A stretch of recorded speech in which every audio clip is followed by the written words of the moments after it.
मुंबई में भाई तो बहुत बने, पर आपा एक थी। उसकी जुबान नहीं आंखें बोलती थी, जिसे पूरा मुंबई गॉड मदर के नाम से जानता था, जिसने अपना नाम खौफ और दहशत की वजह से बनाया था। वो थी मुंबई की लेडी डॉन हसीना पारकर। हसीना भारत के most wanted don Dawood Ibrahim की छोटी बहन थी, लेकिन बहन से आपा बनने का सफर काफी दिलचस्प था। हसीना के अपराधों में जमीनों पर कब्जा, जबरन वसूली, अपहरण, हत्या जैसे गंभीर मामले शामिल थे, लेकिन फिर भी अपने अंडरवर्ल्ड के सफर में हसीना पर सिर्फ एक ही केस दर्ज हुआ था। हसीना पारकर वो नाम था जो मुंबई में दहशत का दूसरा नाम बन गया था। लोग इसका नाम सुनते ही थर-थर कांपते थे, जिसकी वजह से कोई भी उसके खिलाफ गवाही देने की हिम्मत नहीं जुटा पाता। और उस समय दाऊद इब्राहिम अंडरवर्ल्ड का बादशाह था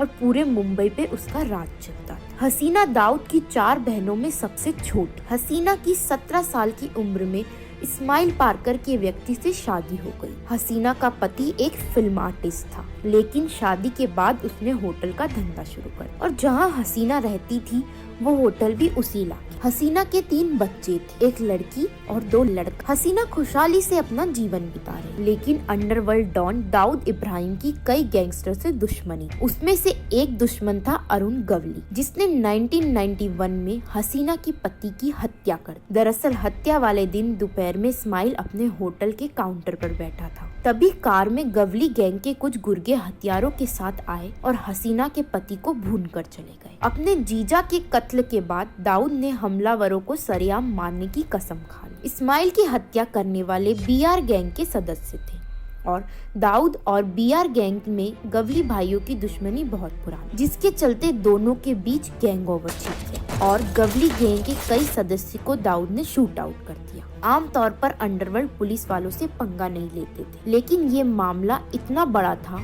कि इसमें 2 कांस्टेबल और एक इंस्पेक्टर की भी मौत हो गई। दाऊद की इस दुश्मनी का हर्जाना उसकी बहन हसीना को भरना पड़ा और फिर उस वक्त से हसीना की जिंदगी बदल गई। और 1991 की दशक में एक गैंग ओवर में हसीना पारकर का नाम चर्चा में आया। पति की मौत के बाद हसीना भाई दाऊद के ही एक आलीशान घर में रहने लगी और अपने भाई दाऊद इब्राहिम की बेनाम संपत्तियों की देखरेख कर। इसके बाद दाऊद फरार हो गया और दाऊद के भारत से जाने के बाद हसीना का काम उसकी 54 बेनाम संपत्तियों की देखरेख करना था। लेकिन खुद धंधे में आने के बाद हसीना को उन सब कामों में मजा आने लगा और इस तरह उसने अपराधों की दुनिया में अपना पहला कदम। हालांकि दाऊद नहीं चाहता था कि उसकी बहन या परिवार का कोई भी सदस्य इस जुर्म की दुनिया में आए, लेकिन हसीना को उसकी पावर की लत लगी और धीरे धीरे हसीना के नाम का खौफ भी बनता। लोग उसके पास अपनी मुसीबत लेकर आते थे और वो उसे चुटकियों में सल्टा देती। हसीना झुग्गियों में रहने वाले लोगों से उनकी जगह पर अपने प्लाट डेवलप कराने की इजाजत लेने के लिए मुंबई के कई बिल्डर्स हसीना के पास आते थे। साथ ही बॉलीवुड फिल्मों के ओवरसीज राइट्स लेने का काम भी हसीना बखूबी करती थी। हवाला रैकेट, केबल ऑपरेटर्स की लड़ाई को सुलझाना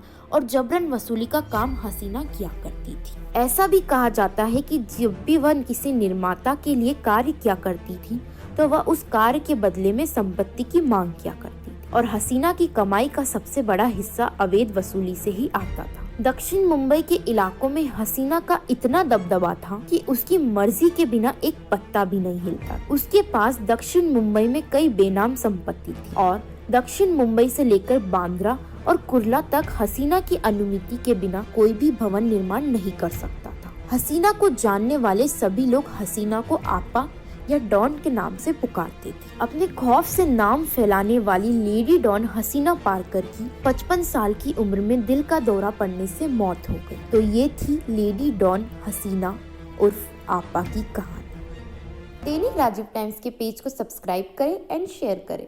धन्यवाद।